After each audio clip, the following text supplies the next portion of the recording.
Okay, so when you're learning chords for the first time, you're usually told what fingers to use, either by your guitar teacher, by the internet, wherever you're getting your information from. And that is for a good reason.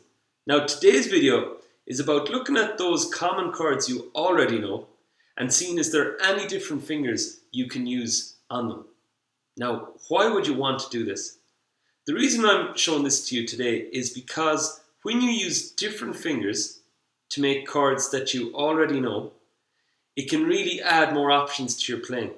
Options that you might have not have had before, or options that you might have not even thought about doing before.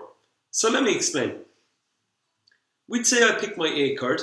The most common way I've ever seen it written is to use your index, second, and your third to make the chord.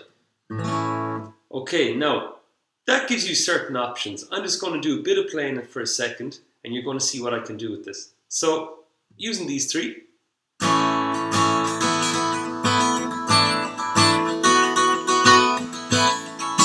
Okay, so I can take my third finger off and do a few other little bits like that. Now, there was a song years back I was learning, and it was only for this first time that I thought of using different fingers on my A.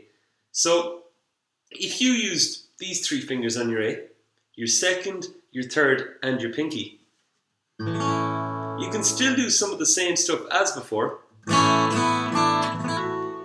now your index finger is freed up to do stuff along the top.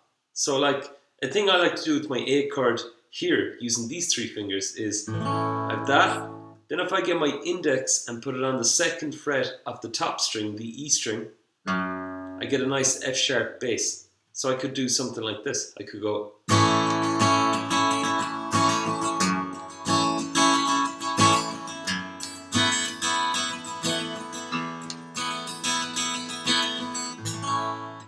Okay, so that's just one thing you can do by using different fingers to make your A chord.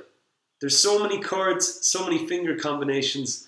It's just when you decide to use different fingers, your mind sort of works a completely different way with the chords.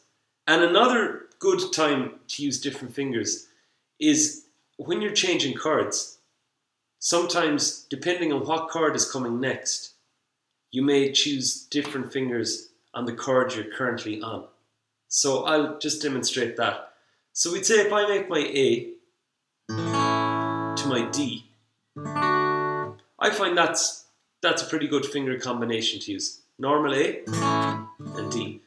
But sometimes if you observe some players, especially players that are a bit older, I've noticed, it must have been something about the old days, if you use these three fingers, you can get your E a lot quicker at times. So I use my second, third, and my pinky, and then I use my index, my third, and my second as normal on the E. So that's just another reason that you can play around with. Alright, have fun!